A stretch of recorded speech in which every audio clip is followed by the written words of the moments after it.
Hi everyone. Do you know anything about any of our local authorities? Here is show you the Majlis Bandaraya and Setar user experience. Assalamualaikum and good day. I'm Atika Shifa Shamsuddin reporting live for today.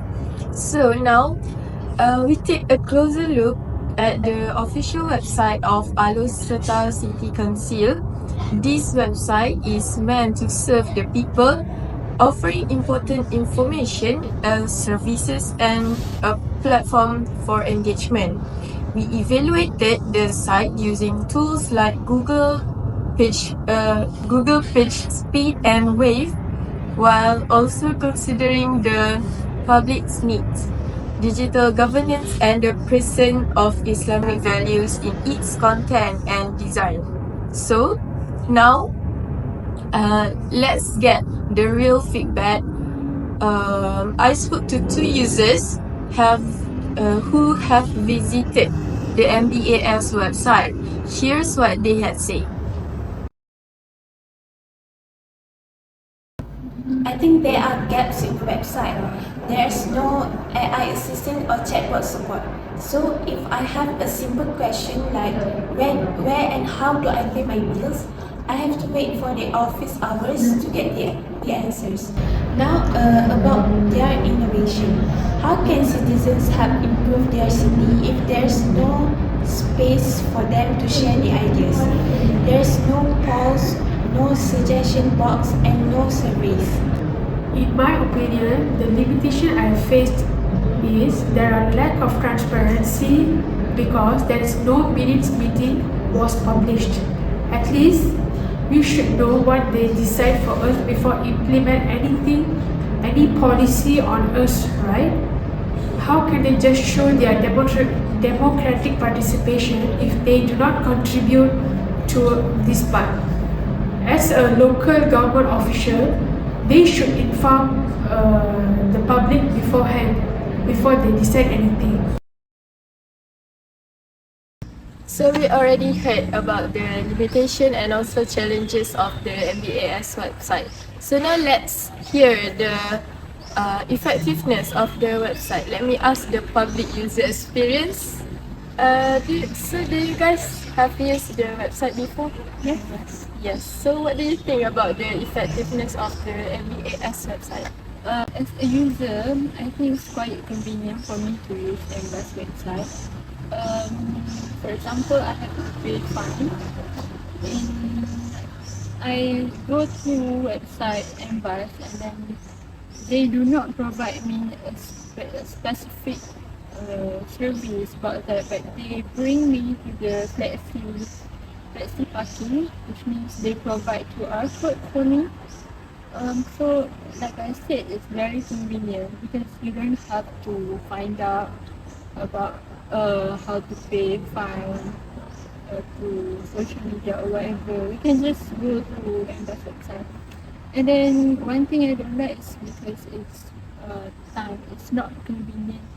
It's not convenient in terms of time because they do not provide any guidelines for you because, for example, you are a first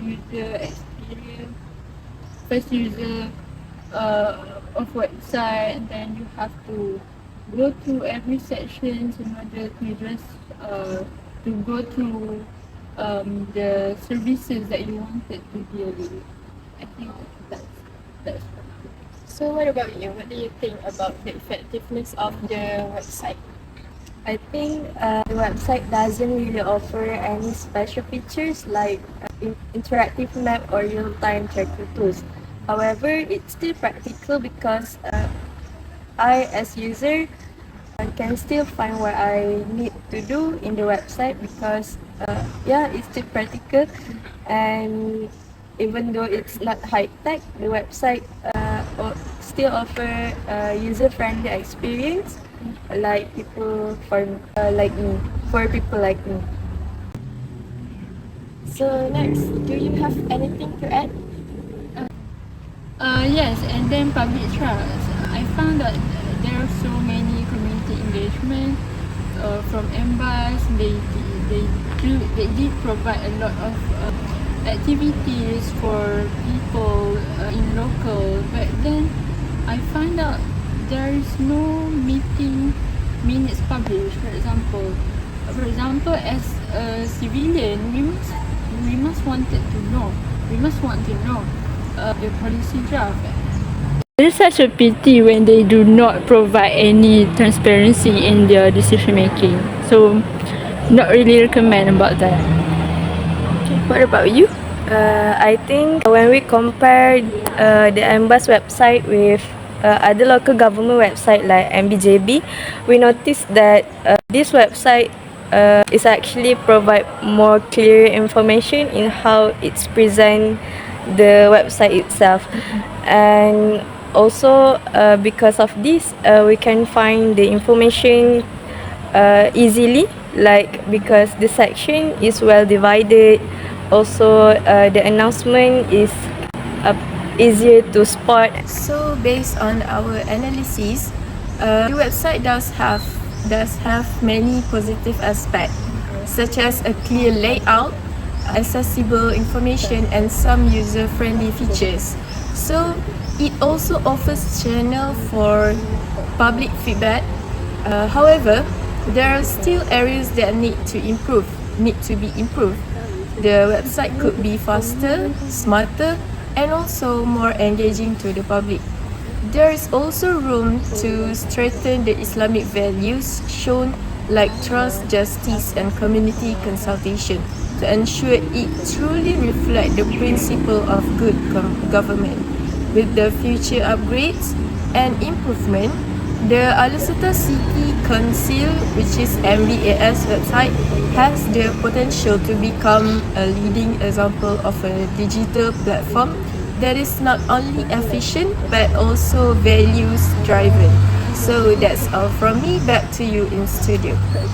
Assalamualaikum and good evening. In this digital age, government website is more than just a platform or services.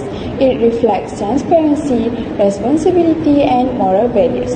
Today, we take a closer look at the official website of Majlis Bandaraya Alor or MBAS from a unique lens, the Islamic perspective. Firstly, we begin with privacy and trust. The MBAS website makes it clear that user data is protected and won't be shared without permission. This reflects the Islamic value of amanah, where personal information is seen as a trust, something sacred. Misuse or negligence of such information is not just unethical, it is a serious breach of Islamic integrity. On the topic of fairness, MBAS organizes various community programs involving locals and the internationals. However, a closer look shows that non-Malay ethnic participation is still quite limited in the program that organizes by the MBAS. In Islam, the concept of al-musawah, which is the principle of equality, encourages inclusive treatment regardless of the race and background, and a more diverse representation would truly reflect Malaysia's multicultural identity. Next, the website is SSL certified, ensuring secure browsing. It also displays fraud prevention notices, raising awareness of online scams. This aligns with the Islamic principle of maslahah, which promotes public interest and protects individuals from harm, especially in today's digital environment. One commendable feature is the feedback platform. Users can submit complaints or suggestions easily. This demonstrates the spirit of shura or consultation in Islam, inviting people to participate in decision-making. However, only logged-in users can see all the feedback and MBAS response, which limits overall transparency. Lastly, the value of ta'awun or mutual cooperation is evident. MBAS actively collaborates with NGOs, universities, and various communities to build strong civic bonds. This program shows inclusivity, shared responsibility, and the drive to foster unity. In conclusion, while the MBAS website has some areas to improve, it integrates many values that align with Islamic teachings such as trust, justice, cooperation, and public welfare. This shows that faith-based values can and should play a role in how we build and run our digital governance. That's all from me tonight. Reporting from Alistar, I'm Setar Najiha. Wassalamualaikum and thank you for tuning in.